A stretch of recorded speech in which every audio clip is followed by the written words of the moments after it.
And the breeding of the week this week is our very own Lucayan Bulls breeding. Now, these are not our dogs. This is dogs I got from Fully Loaded Projects in Virginia, but it is our breeding here. You see our dogs here. This is 100% Razor's Edge pocket breeding. We have Rockin' Ruby, our male, who is Rockin' Ruby bred to German Ruger, and our female, who is Rockin' Ruby bred to Lock and Load. Okay, so the information is going to be at the bottom. If you want to contact me, I'm going to put my Facebook page and our Instagram page.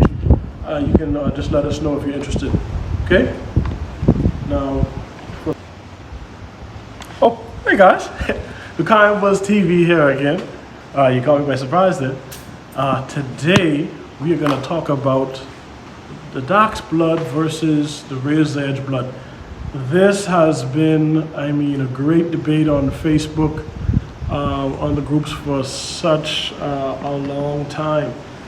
And it seems like there's a civil war going on within the bully community about the Dachs blood versus the Razor's Edge blood. You have some people that will defend the Dachs blood tooth and nail. You have people who are more purists who prefer Edge. So we're just going to talk about it today and see what. So let's start off by talking about the Dachs blood. What do you get that is positive with the Dachs blood? You get, we know for a fact that has been tested over time, you get very big heads that sometimes aren't necessarily to the shape of the standard, but you do get big heads. You get big fronts, you get thick bones, you get thick rears. Those are the positive things that you get. Okay. Now, the flaws though with the Dachs blood is you get bad conformation that includes bad stifles, bad rear angulation, bad top lines. You get health issues such as congenital hip problems. Also, now Terrell has talked about heart issues, but I haven't known anyone personally that has experienced it. However, someone had reached out to me and told me that they had a dog that had muscle tone blood the other day, in which the dog had congenital hip issues, and their vet neutered their dog. And I think that speaks volumes to what some issues that are facing with that blood. It was muscle tone blood, if I didn't say that. Now, this is not to say that the Razor's Edge line doesn't have its flaws and health issues, because it also does. But you rarely hear of those. There are Razor's Edge dogs that are not clean specifically. You know, you can find them. You know, so I don't want to come across as being biased, because I know and I've seen them. We've all seen them. But the Razor's Edge blood does have their flaws as well. Now, the bad conformation isn't specific to Dachs blood. Razor's Edge also has dogs that have bad conformation, but on average, when you see a dog with Dachs blood, they usually carry a higher rear, a very good front end, and a very bad back end. And we have seen this over and over.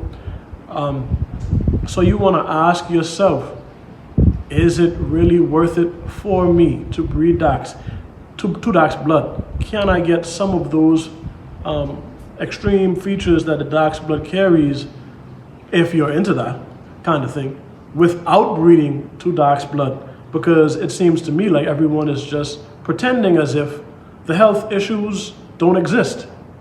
And I always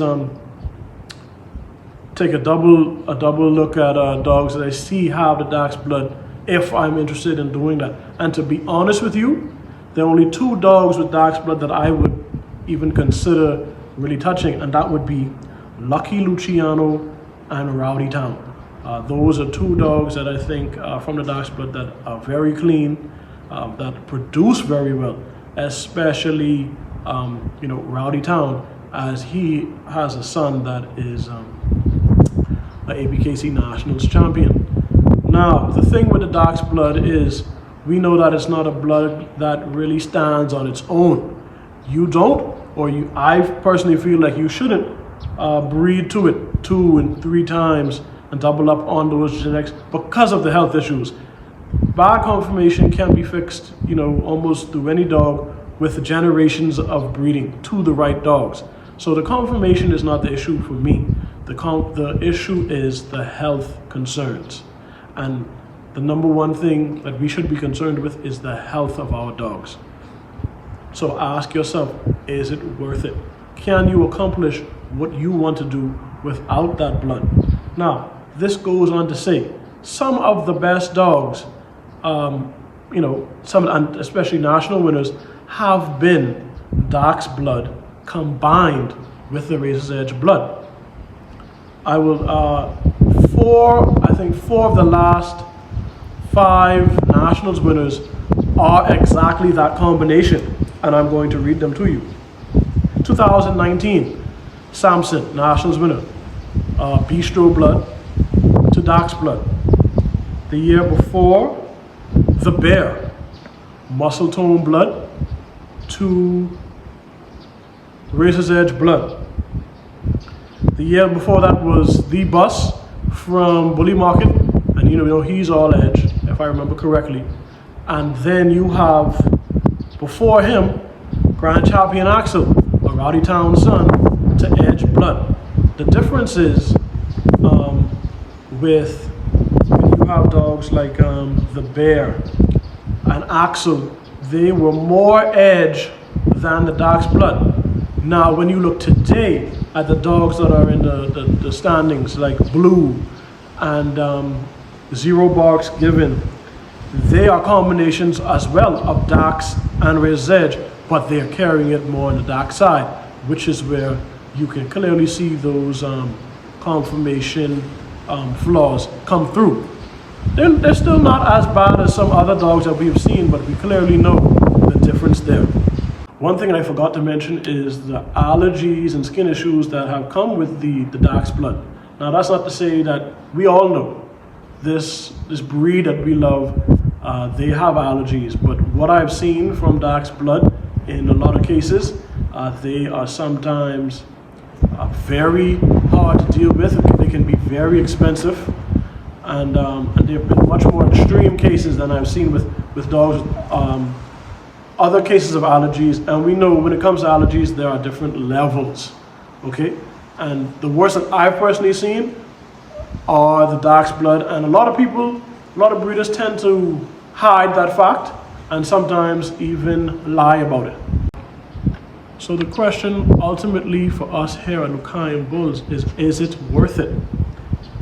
We've decided that the dach's blood isn't for us unless it's being bred to Rowdy Town or Luciano, and it has to be a dog that I really, really want to breed to.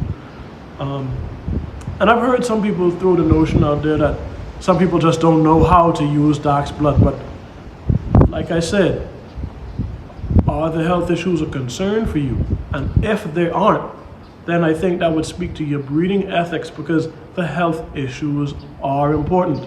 Now, one thing I forgot to mention as well was just because a dog has health issues, allergies, doesn't necessarily mean that I'm talking about every single case and every single dog with dach's blood. That's not what I'm saying.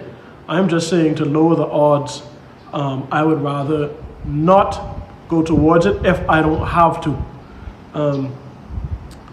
Like we said, there are some dach's dogs that I would like to be involved with if I had to make a choice, because I've seen some very good combinations. But ultimately for us, it's not even a plan B or C, it's like a plan D. Okay, so I would rather have a razor's edge dog with less extreme features than to have the dach's blood with the more extreme features and the overdoneness, so to speak. Conformation is key for us, health and conformation. So that right there, the dach's blood isn't something that we favor here at Lucayan Bulls TV, but it does have its use for some of those people, but for me, I prefer to keep everything on edge. Okay. Like I said earlier about a friend of mine that called me about a breeding that he did. The male that he had that was muscle tone blood that had to be neutered because of the congenital hip issues. He still wanted to breed to that dog. That, I don't understand that way of thinking, because you've experienced the issues. Now, it doesn't mean that can happen again, but what if the dog also has allergies along with the congenital issues? Those are things that I would prefer just not to spend my money on. I need a healthy dog. Like I said, we can take bad conformation and we can add good, clean razor's edge dogs to that. The razor's edge blood has been tested and trusted, over years and years and generations, and that's why it is the basis of so many, not only kennels, but even ABKC national champions. I can't remember the last time there was an ABKC national champion that didn't have razor's edge somewhere in their pedigree. So I hope today that through this discussion that we've had, that you have a clearer understanding. I tried to give my opinion in the most unbiased way, sticking to the facts and the research, and from my own personal experience with both bloods, that you can make a decision and do what's best for you and your kennel. So just stay tuned. If this is your first time to the channel, welcome to the Ukiah Bulls family. If you like the video, subscribe, comment at the bottom. We want to know what you think about this topic here, and don't forget to share it. Okay, so we'll see you next time. And our pet product for the week is coconut oil. I spoke about this in one of our earlier videos. Coconut oil is high in calories. It is good for the immune system. It is good for the coat, and it has so many other health benefits. This is something you definitely want to add to your dog's diet. You guys, see you later.